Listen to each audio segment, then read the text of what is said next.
السلام عليكم ورحمة الله وبركاته. نحمده ونصلي على رسوله الكريم. قال الله عز وجل في القرآن العظيم: أعوذ بالله من الشيطان الرجيم. بسم الله الرحمن الرحيم. وما أرسلناك إلا رحمة للعالمين. وقال تعالى في موضع آخر: رب اجعلني ومن ذريتي ربنا وتقبل دعاء. صدق আল্লাহুল মাওলানাল আযীম ওয়া সাদাকা রাসূলুহুন নবিয়্যুল কারীম। সুপ্রিয় দর্শক মণ্ডলী, মহান আল্লাহ তাআলার শুকরিয়া আদায় করছি যে আল্লাহ তাআলা মুহাম্মদ রাসূলুল্লাহ সাল্লাল্লাহু আলাইহি সাল্লামের উম্মত আমাদেরকে বানিয়েছেন। আল্লাহ তাআলা রাসূল আকরাম সাল্লাল্লাহু আলাইহি সাল্লামকে রবিউল আউয়াল মাসে জগতের বুকে পাঠিয়েছেন। তৎকালীন আরব সমাজের অবস্থা কী ছিল আমরা জানি। রাসূলের আগমনের পূর্বে আরব সমাজে অন্ধকার আচ্ছন্ন ছিল, অর্থাৎ সেখানে মানবতা ইনসানিয়াত চরমভাবে লুণ্ঠিত হচ্ছিল। আল্লাহ পাক রাসূলকে পাঠিয়ে দুনিয়ার উপরে দয়া করেছেন, রহমত করেছেন। তাই তো আল্লাহ তাআলা বলেছেন যে রাসূলকে জগতের বুকে রাহমাতুল লিল আলামিন বানিয়ে আল্লাহ তাআলা পাঠিয়েছেন। এই সম্পর্কে আজকে আমরা আলোচনা করব যে মহানবী সাল্লাল্লাহু আলাইহি সাল্লামের আগমন ও আরব বিশ্ব। আলোচনা করবেন বিশিষ্ট ইসলামী চিন্তাবিদ, লেখক এবং গবেষক শেখ মোহাম্মদ ওসমান গনি, সহকারী অধ্যাপক, আহসানিয়া ইনস্টিটিউট। সাথে আছে আমজাদ হোসেন হেলালি। আসসালামু আলাইকুম ওয়া রাহমাতুল্লাহ। ওয়ালাইকুম আসসালাম ওয়া রাহমাতুল্লাহ। মুহতারাম, কেমন আছেন আপনি? আলহামদুলিল্লাহ, আল্লাহর রহমতে ভালো আছি। আপনি কেমন? আলহামদুলিল্লাহ, আল্লাহ তাআলা ভালো রেখেছেন। আজকে আপনার কাছে আমরা জানবো যে রাসূল আকরাম সাল্লাল্লাহু আলাইহি সাল্লামের আগমন তো রবিউল আউয়াল মাসে হয়েছে, যদিও তারিখ নিয়ে বিভিন্ন পর্যালোচনা আছে, এবং তৎকালীন আরবের অবস্থা কেমন ছিল এবং রাসূলের আগমনের পরে আরবের অবস্থা কেমন হয়েছে, আপনার কাছে এ সম্পর্কে খুব সংক্ষিপ্তভাবে শুনবো। ধন্যবাদ সুপ্রিয় উপস্থাপক, সম্মানিত দর্শক শ্রোতা।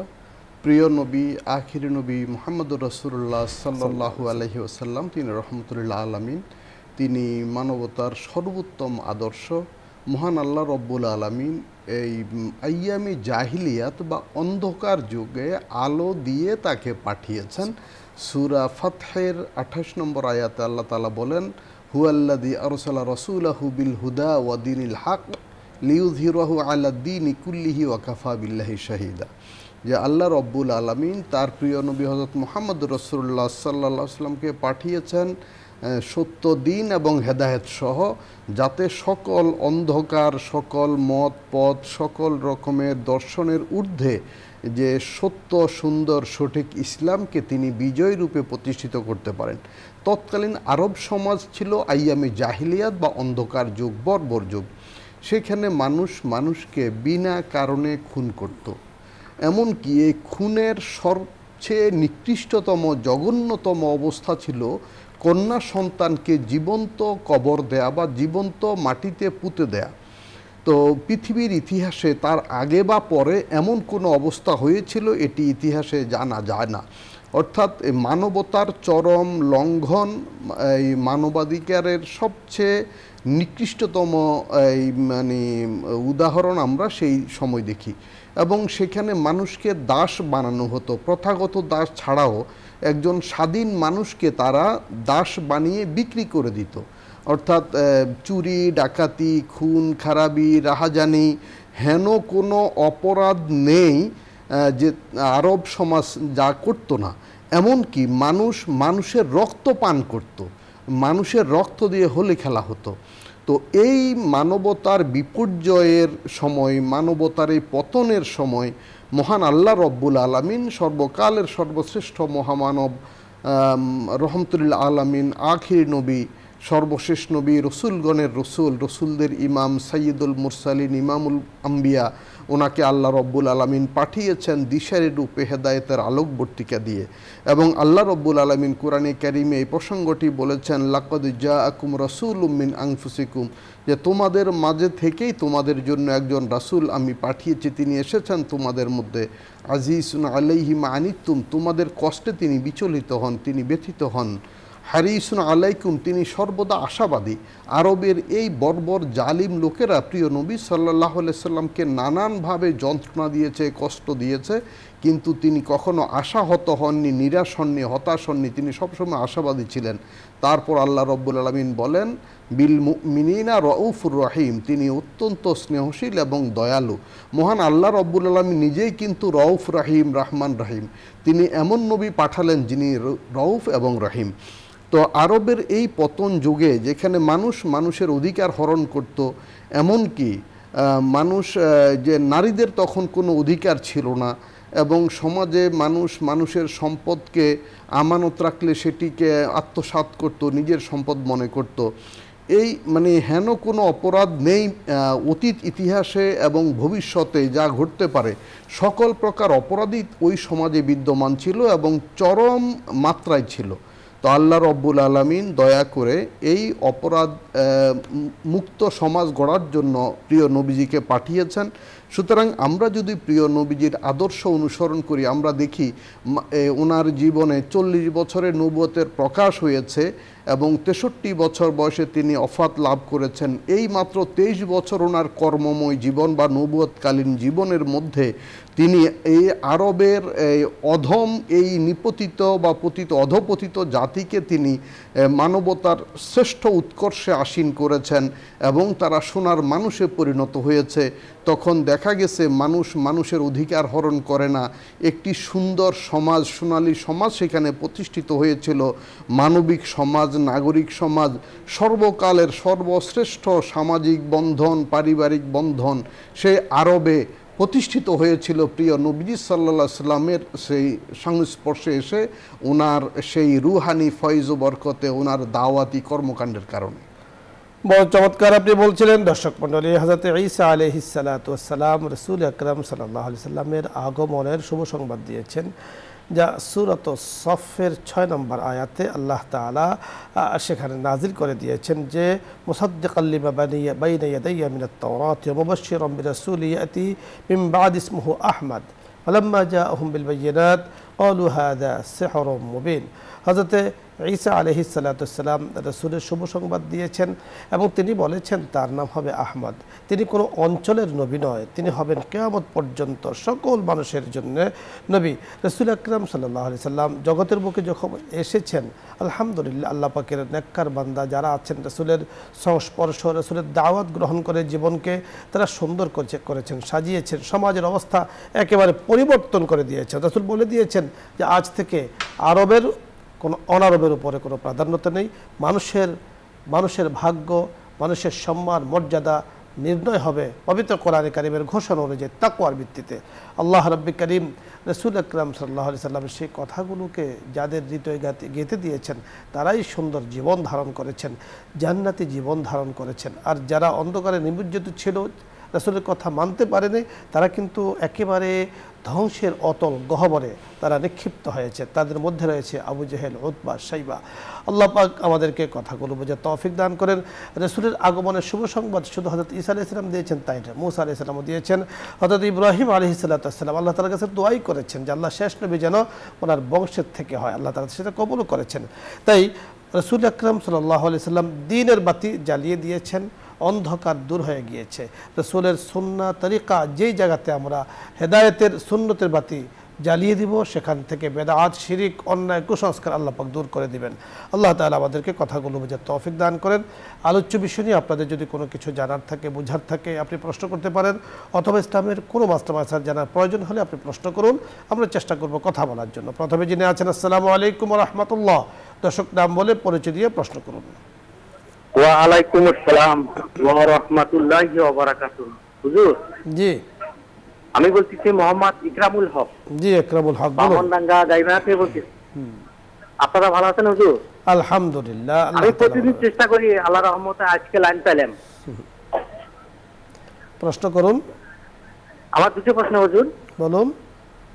একটি প্রশ্ন হলো মুয়াজ্জিন সাহেব আযান দেয়, এর আমি আযানের জবাব দেই, এর পরিবর্তে আমি কতটুকু সওয়াব পাবো?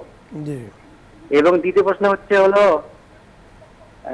আমি একটু যেটা জানতে চাই, যখন যে মুয়াজ্জিন সাহেব হাইয়া আলাল ফালাহ বলে তখন জবাবে কি বলবো, এবং ফজরের সময় যখন বলে আসসালাতু খায়রুম মিনান নাওম এর পরিবর্তে আমরা বুঝতে পেরেছি, ধন্যবাদ। আপনি শুনতে থাকুন, আমরা বলছি। জি, আপনি কথাগুলো শুনুন। ইকরামুল হক, আপনি গাইবান্ধা থেকে প্রশ্ন করেছেন, বুঝতে পেরেছেন প্রশ্নগুলো? জি, মাশাআল্লাহ। প্রথমত আজান গুরুত্বপূর্ণ একটি ইবাদত, এটি সুন্নাত, এবং আজান যিনি দেন তার ফজিলত, তার শ্রেষ্ঠত্ব হাদিস শরীফে এসেছে। রাসূল করিম সাল্লাল্লাহু আলাইহি ওয়াসাল্লাম বলেছেন যে কিয়ামতের দিন তিনি অত্যন্ত সম্মানিত হবেন, সর্বোচ্চ সম্মানের অধিকারী হবেন। আর দ্বিতীয়ত বলা হয়েছে আজানের ধ্বনি যত দূর যায়, আজানের শব্দ যত দূর যাবে তত দূর সকল পশু পাখি প্রাণী তরু লতা কীট পতঙ্গ এমনকি পানিতে মাছ পোকামাকড় সকল প্রাণী জীব ওই মুয়াজ্জিন বা আজানদাতার জন্য দোয়া করেন। তো তখন সাহাবা ইকরাম বললেন, ইয়া রাসূলুল্লাহ, আমরা সবাই তো এই ফজিলত পেতে চাই। তখন রাসূল করিম সাল্লাল্লাহু আলাইহি ওয়াসাল্লাম বললেন, তোমরা যদি আজানের জবাব দাও তোমরা তার সমান সওয়াবের অধিকারী হবে। সুবহানাল্লাহ। তাহলে আজান দেওয়ার সওয়াব হলো আজান দাতা মুয়াজ্জিন যেই সম্মান ফজিলত পাবেন, আল্লাহ রব্বুল আলামিন এই জবাব দাতাকেও সেই সমান সওয়াব দিবেন। এবং এই জবাব দেওয়াটা 3টা পর্যায়ে আছে। আজানের জবাবের আহ্বানে সাড়া দিয়ে জামাতে নামাজ আদায় করা, এটা হলো জরুরি সুন্নতে মুআক্কাদা, কোনো কোনো মাযহাবে তো ওয়াজিব বা আরও গুরুত্বপূর্ণ। আর দ্বিতীয় হইল মুখে মুখে আজানের জবাব দেয়া, এটা হলো সুন্নাত। তো আমরা এই সুন্নাতটা আমল করব। তিনি দ্বিতীয় পর্বে বলেছেন হাইয়া আলাস সালাহ এবং আসসালাতু খায়রুম মিনান নাওমের জবাবটা কীভাবে দিতে হবে। আজানের মধ্যে যখন হাইয়া আলাস সালাহ এবং হাইয়া আলাল ফালাহ বলা হবে তখন বলা হবে লা হাওলা ওয়ালা কুওয়াতা ইল্লা বিল্লাহ। মুসলিম শরীফ বুখারী শরীফ সহ প্রায় সব কিতাবেই বর্ণনাটি আছে। লা হাওলা ওয়ালা কুওয়াতা ইল্লা বিল্লাহ বলতে হবে। আর যখন আসসালাতু খায়রুম মিনান নাওম বলা হবে তখন বলতে হবে সাদাকাতা ওয়া বারারতা। এই উচ্চারণটা একটু খেয়াল করে করতে হবে, সাদাকাতা ওয়া বারারতা, অর্থাৎ আপনি সত্য বলেছেন, সঠিক আপনি যা বলেছেন সত্য বলেছেন, ঘুম থেকে নামাজ ভালো। আল্লাহ রাব্বুল করিম আমাদেরকে বুঝার তৌফিক দান করেন। পরে দর্শক, আসসালামু আলাইকুম ওয়া রাহমাতুল্লাহ।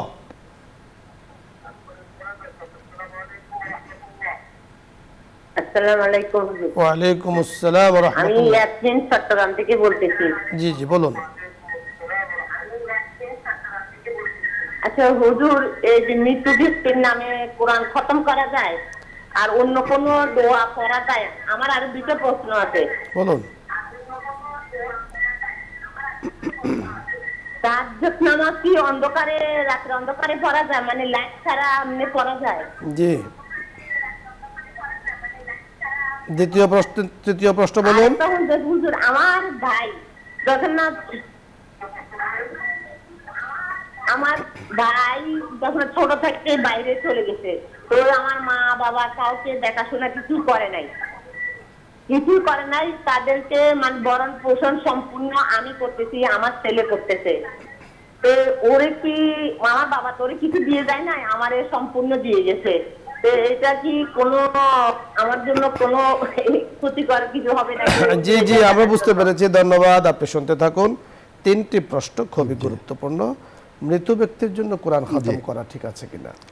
কোরআন খতম করা মানে হলো কোরআন কারীম পূর্ণটি একবার পড়া, অথবা কোরআন শরীফ আংশিকভাবে পড়ে বা কোরআনের কোনো সূরা পড়ে বা কোরআনের কোনো আয়াত পড়ে জীবিত মৃত কারো জন্য দোয়া করা যাবে। এবং এর যে সওয়াব, এটা হলো বকশে দেওয়া বা হাদিয়া করে দেওয়া।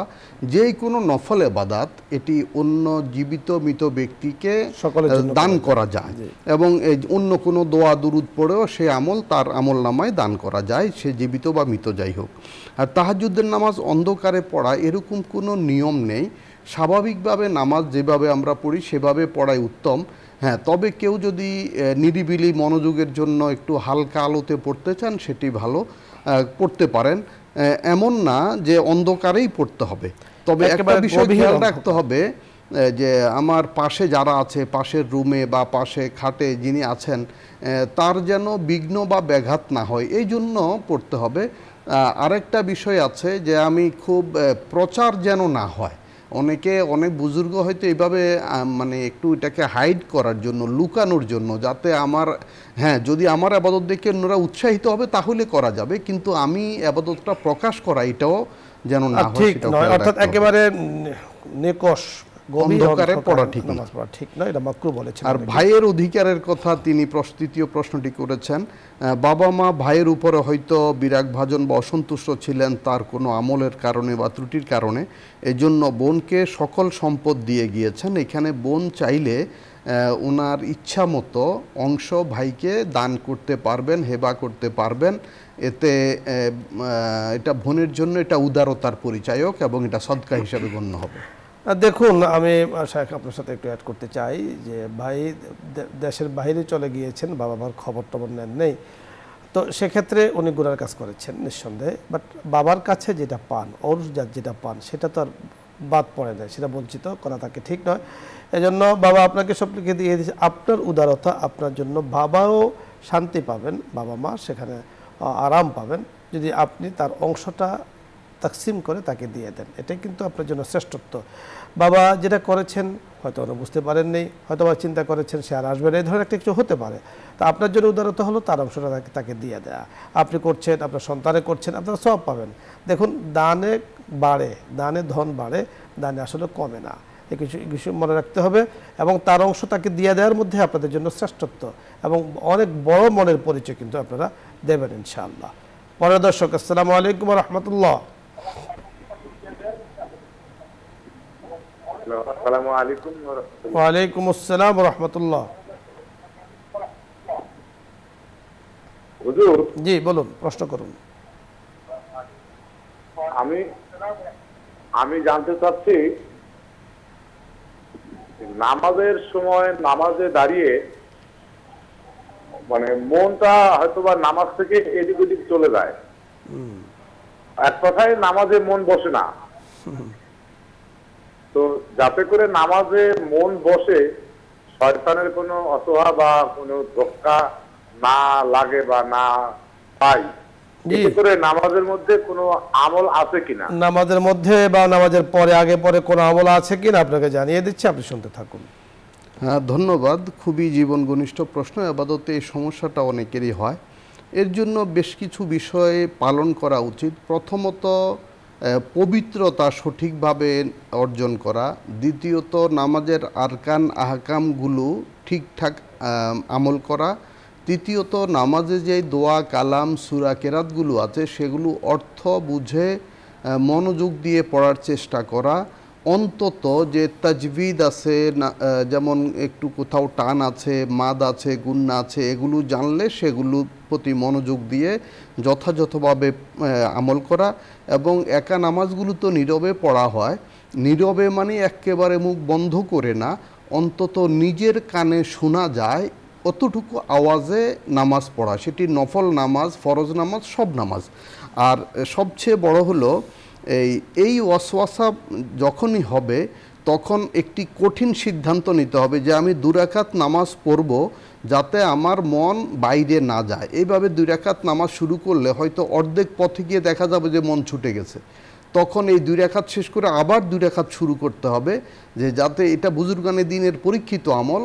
তখন শয়তান মনে করবে যতই আমি বাধা সৃষ্টি করব ততই তিনি বেশি বেশি নামাজ পড়বেন, সুতরাং আর বাধা সৃষ্টি করবে, শয়তান পলায়ন করবে। অর্থাৎ একটা পদ্ধতি আপনি অবলম্বন করতে পারেন, আল্লাযীনা হুম আনিল লাগবি মুরিদুন ক্বাদ আফলাহাল মুমিনুন আল্লাযীনা হুম ফি সালাতিহিম খাশিউন। আল্লাহ পাক ওই মুমিনদের নামাজ ইবাদত কবুল করেন, তাদের জীবনকে কবুল করেন যারা নামাজকে বিনয়ের সাথে পড়েন এবং খুশু ও খুজু, একাগ্রতার সাথে তারা সালাত আদায় করেন। মুমিনদের গুণাগুণের কথা বলা হয়েছে।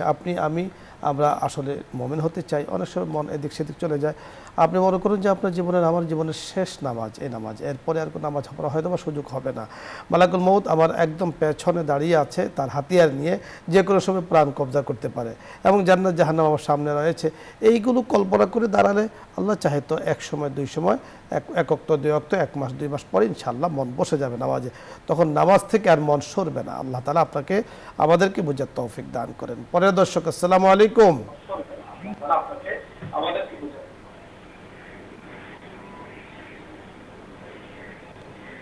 জি, আসসালামু আলাইকুম। ওয়া আলাইকুম আসসালাম ওয়া রাহমাতুল্লাহ। এটা নিউজ 24? জি, নিউজ 24। হ্যাঁ হুজুর, আমি একটা প্রশ্ন করব। বলুন। যে আমার শ্বশুর ওই জমি, তার ওই মানে যে ছেলের বউ মারা গেল, তখন আমার ওই ভাসিদের মেয়েটাকে জমি দিয়ে দিচ্ছে। 1 বিঘে জমি না দিলে তারা নাকি ওই বউ শ্বশুর বাড়ি থেকে বলতেছে বউকে মেটে ফেলছে, এজন্য তো ওই জমিটা আমার শ্বশুর ওই 1 বিঘা জমি ওই মেয়েটার নামে দিয়ে দিছিল। এখন সে জমি ভাগ করতেছে, কিন্তু সবার সমান অধিকার, কিন্তু ওই আমার ভাসুর বলতেছে ওটা আমার মেয়ের নামে দিতে, কিন্তু আলাদা আমার জমি দিতে হবে।